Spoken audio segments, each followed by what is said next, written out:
بسم الله الرحمن الرحيم. السلام عليكم ورحمة الله وبركاته. النهاردة 29 أكتوبر، الساعة تقريبا 9:30 و3 دقايق. إن شاء الله ربما سامحونا برضو الفيديو ده يكون طويل شوية. هنتكلم عن ال AIC، وطبعا في فيديو الكيس 30 وماشي الفيديو على الاسبوع دوت على كيس 30 والكيس 70 مع بعض بنفس الارقام المحطوطه بفضل الله، عدا رقم 1 في برنامج القلب الاحمر. احنا كنا متوقعين انه ينزل تحت الهدف الاول الهابط، اعتقد كان 8765 بتاع ده 665 ومنه ل 8555. احنا قلنا احتمال ينزل لحد الهدف ده ويرجع يرتد تاني. اهم حاجه عندنا كانوا انه يطلع فوق ال 8800 وشويه، وفعلا مسكنا في العمود الصاعد ناحيه اليمين. دلوقتي هنتكلم على الاي سي كده برؤيه متوسعه شويه. احنا كنا اتكلمنا عن الاي سي برضه في الفيديو اللي فات، لكن هنخصص هذا الفيديو للاي سي فقط لا غير، من بعد الأحداث أو من بعد الأرقام والأحداث اللي حصلت، وإن كانت هي حقيقة الأمر يعني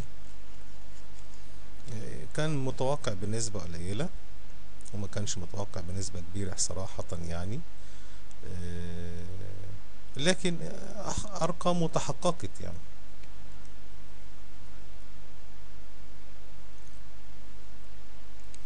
سريعا مارش كده على شرط الاي سي زي ما انت شايفه، والرسمة اللي احنا رسمناها هنفضل معلقينها اللي هي ديت، وقلنا الشكل العام زي ما انت شايف.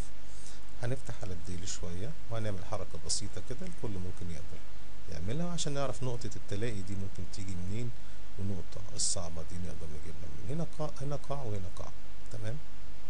القاع اللي قبل ده اللي هو ده انا هعمله كده على القمة اللي عملها اللي هي دي، واعملها اللي يعني قمة اللي هي ده الصغيرة ده، دي قمة ونزل منها، فشدينا خط من هنا لهنا وهنعمل له برضو اكستند رايت كده اهوت بسرعة. وبعدين في قاع قبل منه اللي هو ده، مش ده طبعا، لا دوت. هاخد القاع ده زي ما خدت من هنا لهنا، هنا برضو قاع اهو، بس هنا قمة زي ما انت شايف اللي هي دي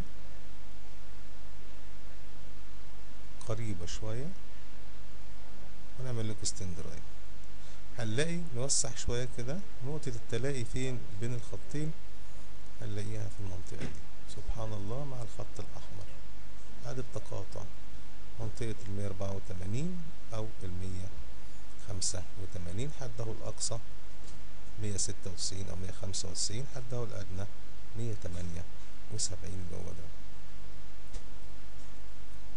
لكن في النهاية نقطة التلاقي هي النقطة دي، وهي تعادل 184 تقريبا. هي دي اللي ممكن تعصلك معانا تنزل مننا او يوقفنا تاني وننزل نجيب داون تاني على نفس خط الترند. الله اعلم، هو لسه ما عملش على خط الترند الهابط ده او التحتاني دوت اي قاع تاني. نعتقد ان ممكن هنا ان كان في نية خلاص انتهاء من عملية الهبوط وتفريغ بعض من الناس اللي اشترت هنا وهنا، هنعرض في المنطقة ديت ما بين نعتقد 145 140 او 150 152 حتى منطقة 180 او 184 نعرض فيها للاختراق. في الحالة دي يبقى خلاص، وهو بيخترق عندنا نقطة تانية هتقابله لازم يركب فوقيها عشان يركب فوق خط هذا التمام. ده بالناحية كده ايه، هو طبعا ده مش فن اللي انا بقوله، ولكن دي مجرد حركات الواحد بيعملها. لكن تعالى لو عملنا بقى كده كمان، هناخد من عند القاع اللي احنا خدنا منه اللي هو احنا واخدين من ده لده لده، لكن هنا في قاع اللي هو ده هو اللي احنا خدنا منه على القمة دي. هناخد من القاع ده القاع الرئيسي ده هو، وهنعتبرها قاعدة مثلث. القاعدة اللي هي كده عشان تبان، دي قاعدة مثلث أحد ضلعه أهو، اللي هو دوت برضو هنعمله باللون الأحمر عشان يبقى مرتبط بيه، ونعمله غليظ شوية. دي قاعدة المثلث، وده أحد ضلعي المثلث، الضلع التاني أهو. فالمفروض إن الضلع ده هيقفل فين؟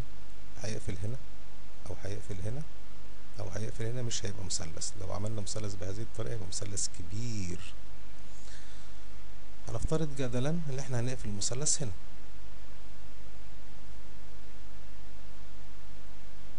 اللي هو هنا. لما اجي هاخد من منتصف المثلث لرأس المثلث مع امتداد فتح الشرط، وده مش وقته بقى ونتخيله، لكن احنا دلوقتي رسمنا رسمة بسيطة. نرجع نسيب الرسومات دلوقتي، ولكن احنا توقعنا منطقة اللي تكون قوية وعنيفة هي المنطقة دي. هنسيب هذه الرسمة كما هي لحد ما نشوف الأمور هتودينا لفين. تعالى بقى نتكلم على ال ISC بالراحة كده وبسرعة، ولو الفيديو طلع طويل نستسمحكم، يعني أنا بحاول أشرح باستفاضة شوية. قمة 254، قلنا تريد تاني وتالت ما تتكسرش، الأمل الأخير في التريد الأولاني، وبعدين ممكن يخش لي في القاعدة المحتملة والمؤكدة. وفي الحالات اللي زي دي قلنا بيبقى عندنا القاعدين المحتمليين دول بيشتغل عليهم. طب بيشتغل عليهم ازاي؟ انا بقول عشان تركزوا معايا بقى ان شاء الله. طبعا كل ده توقع، العلم الغيب لا يعلمه الا الله طبعا، وممكن هو يخالف كل توقعاتنا، لكن احنا بنحاول نحط سيناريو عشان محدش يقول نجاتي انت قلت او عدت، لا. ولا عايز حد يهلل لي لما الارقام تتحقق ويقول الله عليك يا نجاة. انا مش عايز الكلام ده خالص، لان الكلام ده مش منطقي طبعا ان انا اهلل لحد، او ان انا اسيء لحد. يبقى عندي قاع محتمل اول وانا جاي من الناحيه دي كده، بيبقى ده اول، وده قاع محتمل تاني. لو انا شغال عكسي بيبقى ده محتمل اول وده محتمل تاني، وده ينطبق على المؤكدين. اما في العودة من هنا لهنا بيبقى برضو ده تريد رابع زي ما هو، واحنا جايين كده برضو بيبقى تريد رابع زي ما هو. اذا ده بيبقى تريد اول في حالة النزول او الصعود العكسي. طيب ال 254 دي خلاص 190 كسر 155 كسر قاع محتمل هو اشتغل عليه، هو المفروض يشتغل لي على القاعين المحتملين اول وثاني 85 او 27 127. طب هو ارتد من المحتمل الاولاني، مرتد من المحتمل الاولاني يبقى عندي اول تريد 155 يطلع فوق منه ويثبت عليه وما يكسروش تاني ابدا. ليه ما يكسروش تاني؟ طبعا كونه انه ينزل لحدود 140 او 45 او 48 ده مش كسر يعني، لكن كسره انه يثبت تحتيه معناته انه هيكسر ال 127 بنسبة كبيرة. ولو كسر 127 يبقى في محطات طبعا كتيرة على ما يوصل لل 85، ومش عارفين هو ممكن يوصل 85 او يوصل 92 او 91 او 89 ربما، ليه لا؟ لكن كل شيء وارد. بس هنا بقى بالحفاظ على المنطقة دي بقى يستهدف لي ال 190. لما يستهدف ال 190 ما يقدرش يخترقها، يبقى هيشتغل ما بين ال 155 وال 190، ونخلي بالنا ممكن يكسر ال 155. في الحالة دي بالتالي هيكسر ال 127 دون جدال. ممكن جدا يقعد يلعب بقى ما بين ال 127 او 140 او 138 لحد ال 170 80 او قبل ال 190، وهكذا يتأرجح في هذه المنطقة. وده هنقدر نكشفه بعد شوية. خلاصة القول في العودة يبقى 190 218 244، والمؤكدة منهم 190. تمام.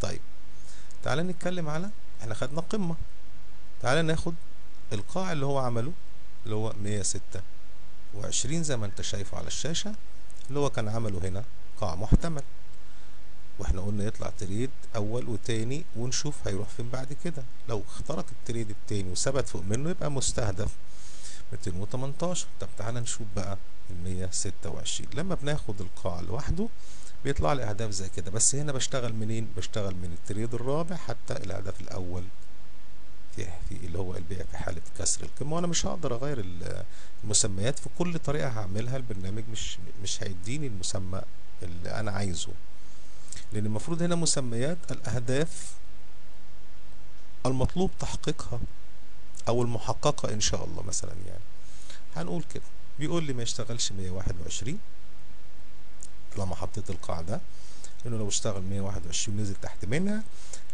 هيشتغل شوية ل 108 ويطلع قرب ال 120 ولا 19، وبعدين ينزل يعمل 94، ربما ينزل لحدود التريد الأول حد أقصى المحتمل الأول.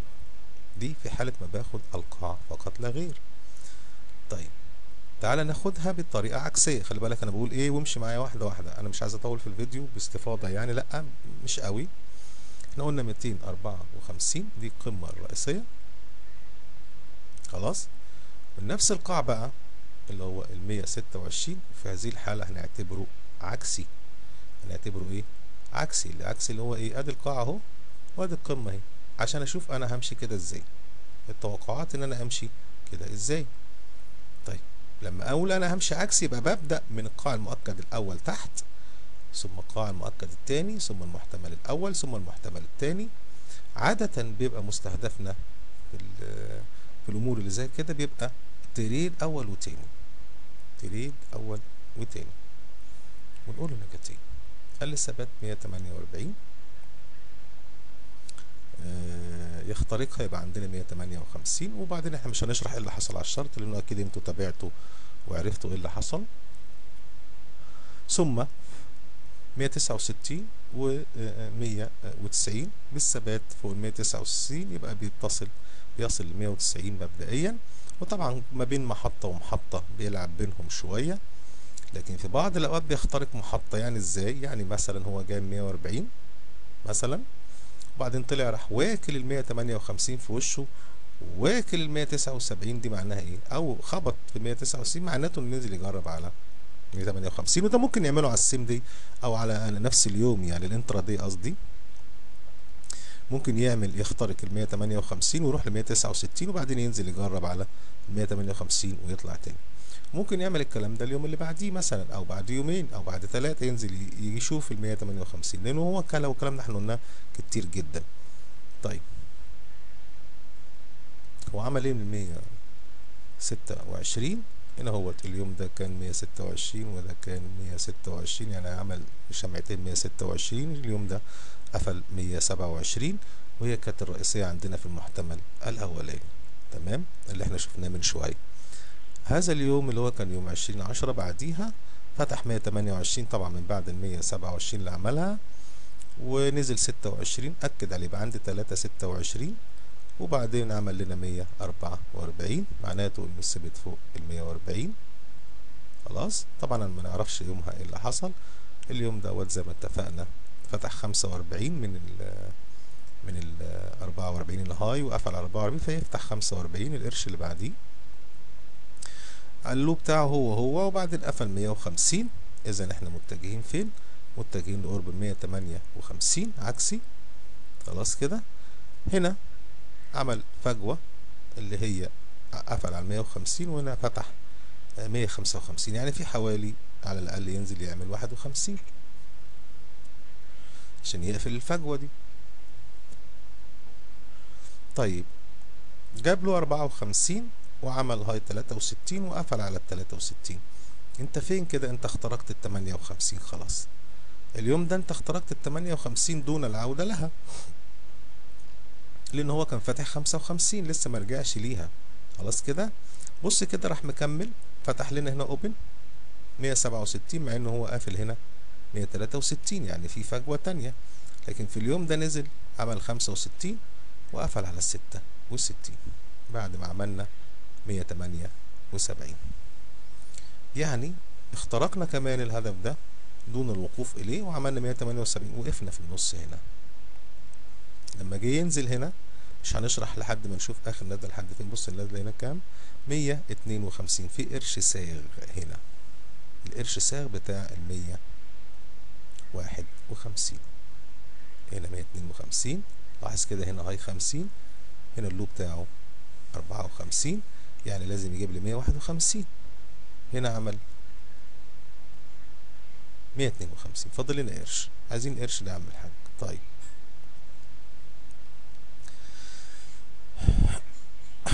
بعديها لما عمل ال 152 قفل 154 وعمل هاي 160. 160 هي تعني انه بيخبط في ده قفل كام بقى؟ قفل على ال154، يعني قافل فوق ده بكتير وقريب من القاعدة. احنا قلنا لازم ينزل يزوره، مش كده ولا ايه؟ وفعلا نزل زاره. طيب الشمعة اللي بعدها راح عامل شمعة كبيرة غريبة كده، فتح 54 من نفس الإغلاق اليوم السابق ليه، ثم عملنا اللوب بتاعه 53. المفروض لو هو طبعا العلم عند الله هو بيعمل ايه، لكن انا بقول لو عايز يكمل وعنده نية صعود، الا اذا كان عايز يروح لحتة معينة وينزل تاني لحد الجنيه ونص عشان يطلع مشوار تاني. فلو تخيلنا ان هو هيطلع يعمل طلع وينزل، يعني ممكن نقول يقف هنا حاجة و80 او 80 او المنطقة اللي هو واقف فيها دلوقتي 76، وهنوريها لكم ازاي، وينزل يغطي ال51. لو استكمل صعوده هنشوف ممكن يودينا 218 وينزل، الله اعلم، انا بقول احتمالات عشان ما حدش ياخد كلامي ويشتغل عليه. المهم عمل لنا هنا كام؟ 170، ثم وقفل على 170 اللي هي 169، يعني واقف خلاص. ما هو كان طلع جرب وقطعه تحت، ساب ده وساب ده، لازم ينزل يجرب عليهم.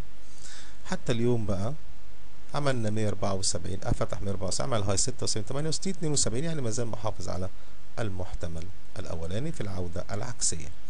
بالثبات فوق المحتمل الاول يبقى بيستهدف لل 190 ان شاء الله باذن الله، وهكذا محطات رئيسية بالثبات عليها يروح لنا تريد اول 204 222. برضو نخلي بالنا دائما وابدا من المحتمل الثاني في الحالة العكسية والتريد الاول في الحالة العكسية. واحنا نازلين بقى من فوق لتحت بنخلي بالنا من التريد الرابع دايما، كسره معناته انه هيكون بس على حسب انا بحط هل هي قمة وقاع ولا بحط قاع بس، ودائما وابدا التريد الاولاني ده اللي ما بيتغيرش، التريد الاولاني والتريد الرابع بكل الامور. طيب عندنا ايه تاني ممكن نعمله؟ طب يا عم نجاتي هو نزل من لحد 126، خلاص خدنا قمة عكسية وخدنا شغل عكسي وخدنا قمة لوحدها وخدنا قاع لوحده، فاضل بقى ناخد قمة وقاع قصير الاجل قوي 178 وراح قافل 165، نزل 166. الراجل اللي كان شاري هنا ابتدى يقول لك لا يا عم ابيع، برافو عليه ماشي. طيب 126 هنحط قصادها بقى 178 للمضارب السريع عشان نشتغل هنروح فين ونمشي ازاي. بص بقى لما جبنا ال 126 وطلعنا هنا اهوت، في البعض اشترى هنا، البعض اشترى هنا، والبعض اشترى كمان هنا، ممكن يكون ده او اشترى هنا عفوا، وبعدين لحق نفسه وقال ابيع هنا مكسب 5 7 8 10%. يروح لحد فين ونرد ازاي؟ دي قمة صغيرة، دي قمة صغيرة. القمة الصغيرة دي بتقول لي ايه؟ بص يا سيدي، اول حاجة نزولته لازم يروح لمحتمل 52 اللوب، ادي المحتمل، احد المحتملين عموما، ولكن بتبقى في نسبة كبيرة للمحتمل الاولاني، زي ما ردينا برضو من القمة الرئيسية عند ال 127 على المحتمل الاولاني. ادي 152 محتمل اولاني اللي هو ده، عمل لنا له 152 وقفل 54. خلاص كده جميل. الراجل اللي هو الشاطر بقى اللي بيشتغل كل يوم ده وقاعد بيبحلق في عينيه، باع هنا وانتظر. احنا كنا دايما نقول 1 2 3 عفوا 3 5 8 11 الى اخره. ادي 1 2 3. الراجل اما دخل هنا في اخر الجلسة اما دخل هنا في اول الجلسة 153. خلاص كده. طيب المهم هنا بقى عمل لنا كام؟ عمل لنا 170 تاني وله 53 وقفل على 170، يعني بعد ما رد من هنا اهوت خلي بالك جري 58 65 71 وواقف هنا، بالتالي هيروح فين لو سبت هنا؟ هيروح 176. 176 ينزل منها يروح فين؟ يروح 171. طب يا عم نجاتي ده قصير جدا، ايوه ماشي. طب انا عايز اخترق بقى التريد الرابع ده واخش في المناطق دي اللي هي 195 اولا، حده الاقصى 158 او 165 القريب. طب حسن النية في الصعود انه يعرض مين؟ ال 171 176. هو عمل كام؟ عمل لنا هاي فتح 74 وعمل هاي 76 78 واغلق 2 68 واغلق 2 172. ادي ال 176 في التريد الرابع، وعمل لنا لاحظ كده هنا له 68 هنا له 65 وقفل 72، يعني قافل فوق التريد الثالث. يعني ممكن برضو نشوفه يتأرجح في 176 او 178 اللي هي الرئيسية، ويشتغل ما بين 76 78 أو 71 لحد 78. كده احنا خدنا قصير وخدنا قمة وقاع، وخدنا قاع لوحده. هناخد بقى، ودي خدناها امبارح، هناخد ال 254 طويل الأجل، وناخد ال 25 أو ال 26 قرش اللي هو عملها الراجل، وهو ادي قاع وادي قمة اللي هي ديت، عشان برضو تبقوا فاهمين انا اجيبها منين. ادي قاع، لا مش ديت، له 30 25 هي و9 يعني 26، وادي القمة اللي هي 254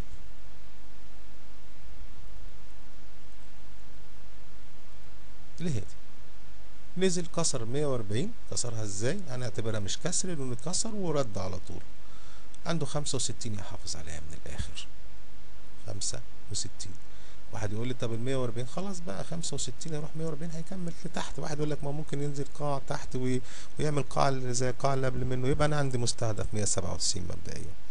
لكن المستهدف الرئيسي مش عايزين نخش في متاهات وقولات، هو ان شاء الله باذن الله باختراقه من منطقه التريد الرابع اول هدف 33. ده من القمه الرئيسيه وقاع الرئيسي ده على اللونج تيرم. شرطنا الوحيد في اللونج تيرم انه يحقق لنا الهدف ده، وعلى فكره المفروض انه يحقق الهدف ده والهدف الثالث انه يحافظ لي على 165 ويخترق ال 245. ركز في الكلام، لان ممكن وانت بتسمع الفيديو جزء من السنه يعديك تيجي تقول نجاتي قال. لا انا مش عايزك تقول نجاتي قال. طبعا من نجاتي. هنفتح الشارت شويه ونبتدي نقول بقى ايه حاجات تانية كده. بص كده يا سيدي، هناخد عكسيات قريبه. ادي القاعده وادي القمه دي. القمه دي كام؟ 181. خلاص كده. طيب هناخد عكسي قريب. عكسي قريب 181. انا بقول الفيديو ده طويل عشان الاي سي يركزوا شويه ويقعدوا بقى يفنطوا براحتهم ويشوف كل واحد عايز يشتغل ازاي. المفروض في الحاله ديت اختراق التريد الرابع هولد، ما ببيعش، لان همشي عكسي كده. ادي 181 هو عمل كام فعلا؟ اهي 181 هاي، والقاع اهو، يبقى عكسي قصير جدا. اوتوماتيك العكس القصير ده احنا مش هنقعد بقى نقول ونشرح ادي شمع 2 ومش عارف ايه وعمل وسوى وجه في المنطقه دي وعمل ايه. لا، عايزين نشوفه في العكس هيطلع يروح فين. اوتوماتيك لازم يروح لمنطقه التريد الرابع، لان ده عكس قصير. طيب عكس قصير على حسب المده اللي نازل فيها قد ايه برضه، ما ممكن يعمل عكس قصير ويطلع لي 140 او 144 وينزل يعني. الراجل بقى له مده طويله، عشان كده قلنا التريد الرابع. طب التريد الرابع هو عمل كام؟ قلنا 178 ونزل لحد كام؟ نزل لحد 152. طيب ادي التريد الرابع ونزل لحدود المحتمل الاولاني، قاع محتمل. احنا كده بقى عكس هنا نازلين، قصدي عدل، فلما نيجي ننزل بننزل على المحتمل الاولاني. طب ما تيجي يا عم نجاتي ناخد العكسي الابعد سنه اللي هي 211. يبقى ناخد دي كده 211. واحد مش بيشتري ويبيع على جلسه ولا اتنين. ركز كده هتلاقي العمليه فيها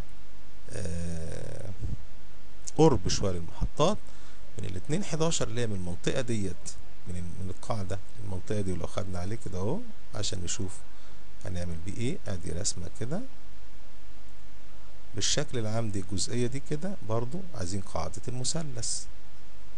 احنا عملنا ضلعين اهي، وليكن هي دي مثلا ونعملها كده. طيب ده العكسي بعد القمة القريبة. في قمة أبعد شوية بنشتغل على تريد أول وقاع محتمل، القاع المحتملة في الداون في الهبوط. طلعنا بقى 154 اللي عملها، وهنشرحها برضو تاني. هتبص تلاقيني جايبها له شمال ويمين، والشمعة دي عمل 154 له، قفل 163 وحدوته كده يعني. طلعنا اخترقنا دي، ثم عملنا القمة الرئيسية على العكسي من بعد 126 178 هو التريد الأولاني 178. في الحالة دي لما يجي ينزل ياخد محتمل تاني. لما نيجي ننزل بقى كده بقى ده أول وده تاني، احنا طالعين كده ده أول وده تاني. حده الأقصى القاع المؤكد الأول اللي هو 147. ده لو خدنا القمة دي. طب القمة دي كانت 2/11 ودي 2/21. في عندنا كام قمة تانية؟ ادي واحدة وهمية اللي هي 241 تقريبا 43، ربما تكون دي مش وهمية، دي كانت حقيقية على ما أتذكر. وبعدين 204 احنا خدنا 254 وخدنا دي وخدنا دي، كفاية علينا دي لأن في واحدة مستخبية هنا حدود 221. هناخدها بالمرة عشان نشوف ال AIC آخره إيه مع الناس. هلاقي هنا برضو منطقة، أنا بعدت شوية، هتلاقي اللي كان في التريد الأول يترحل لمنطقة القاع المحتمل الأولاني. طيب من القاع المحتمل الأولاني يبقى أنا لازم طالما رحلت وبعدت شوية بشتغل على القاعدة المؤكدة في الهبوط القاسي، يعني 150 ما يكسرهاش من هنا ورايح. كسر 150 ده بعد كده خلاص زي ما قلنا هيروح لنا في سكة تانية خالص. يبقى أنا عندي مبدئيا ال 174 يثبت فوقيها، يبقى قدامي 184 وهو المطلوب إثباته حتى الآن بنسبة 80%. إلى أن يخترق التريد الرابع. في الحالة دي هيوديني أول هدف 253 والخوف من 253 إن راح لها. طيب آخر حاجة هناخدها 243 لأنها قريبة من 254. 254 الشك فيها إنها كانت وهمية كبيرة قوي، هنشتغل على 243. ركز كده، بعدنا خالص خلاص هنشتغل في منطقة ال 55 ديت ومنطقة ال 197. شرطنا نزول ال 184 الأول. ده كده بالنسبة لموضوع ال AIC. لكن للتذكرة تعالى ناخد ال AIC هذا الأسبوع نفكر نفسينا بيه، واحنا كنا اتكلمنا برضو فيه وخدناه وعملناه، اللي هو دوت عمل لنا 178 و126 وأغلق على منطقة الأسبوع اللي احنا فيه. يعني هنشرحه بالمرة عشان يبقى معاكم. هنعمل دي كده.